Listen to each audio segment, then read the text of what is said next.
Welcome back to the channel today, guys. If you're following along, this bike's not on the road yet. This is the 1982 Honda Magna V45 VF750C. So, after discussing this problem with a fellow Honda enthusiast and buddy and bike restorer, we're gonna... The clutch has pressure. The slave is clean and not leaking, so I believe that what's happening here is probably the clutch plates are sticking on the other side.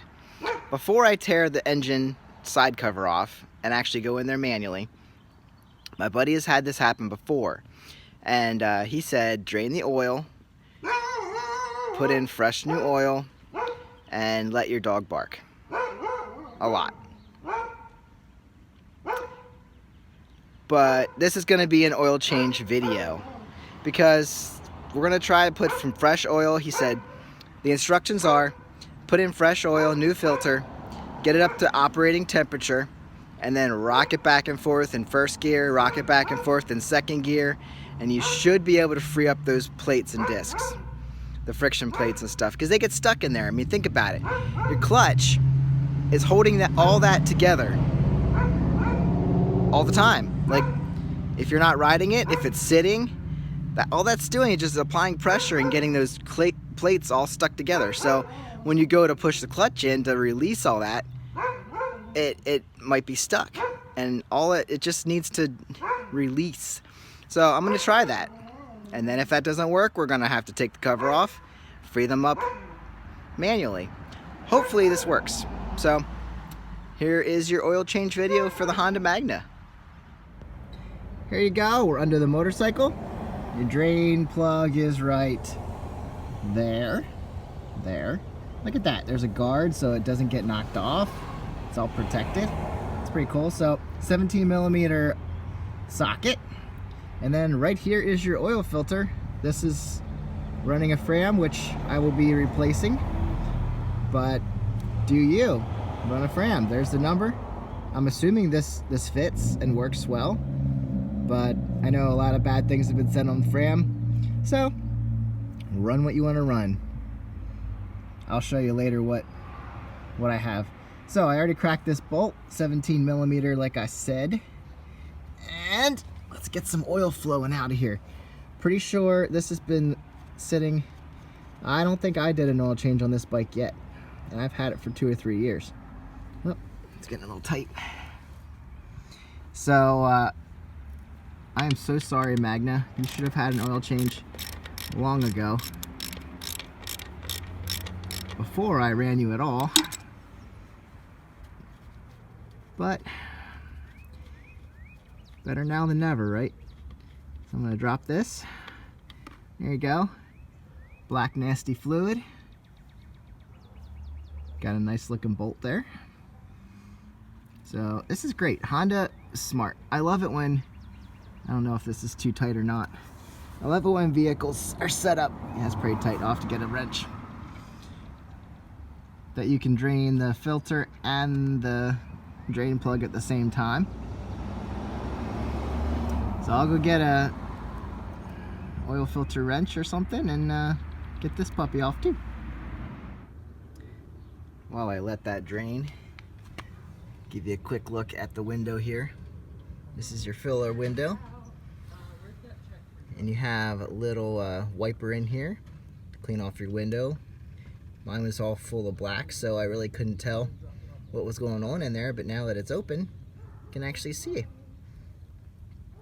This is your low fill line and your high fill line, so we'll go right about there. And then this is where we fill it.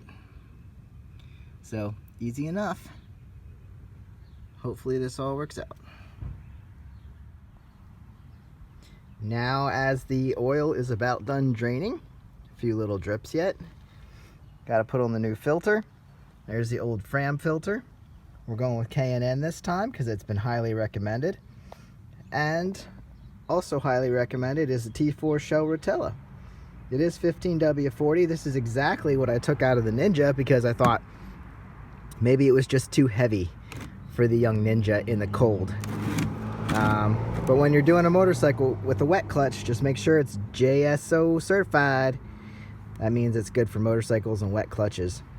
JSO. So we're gonna run that. We're gonna run this. When you put your oil filter on, take a light coating of oil right around this seal, so when you turn it on, it seals up pretty good. Slips right on there. That's for any gasket when you install it. Alright. Alright. Got the filler cap off. Used a wrench just slightly and then screwed it off by hand because it was probably stuck on there pretty good. Got my little funnel here. I'm going to start putting this in. Get it up into the top line of that filler hole window. Okay, fresh oil change done. No leakies. Next step is to fire it up. Because my choke is loose and I don't know why, I'm just using this zip tie to hold the choke open. So fire her up, get her up to operating temperature, and then rock her back and forth and see if I can get that clutch freed up. Let's see how we do. Fire it up.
Alright guys, just took her for a quick rip.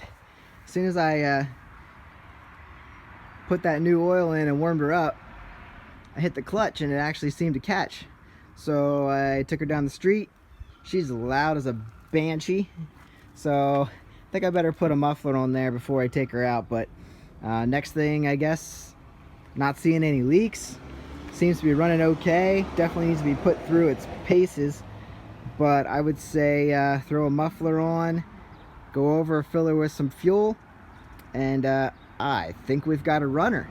Still some minor things to take care of, like turn signals are droopy. This thing's a beast though, compared to the... Oh, yeah, okay, so that's not going to work. Yeah, we're going to need to do something with that turn signal. That's really not going to work.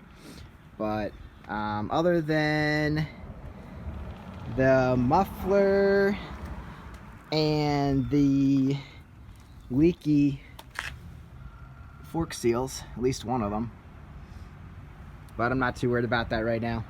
So anyway, I'll have to get the GoPro set up and maybe take this thing out today, if I trust it to go any further than down the road.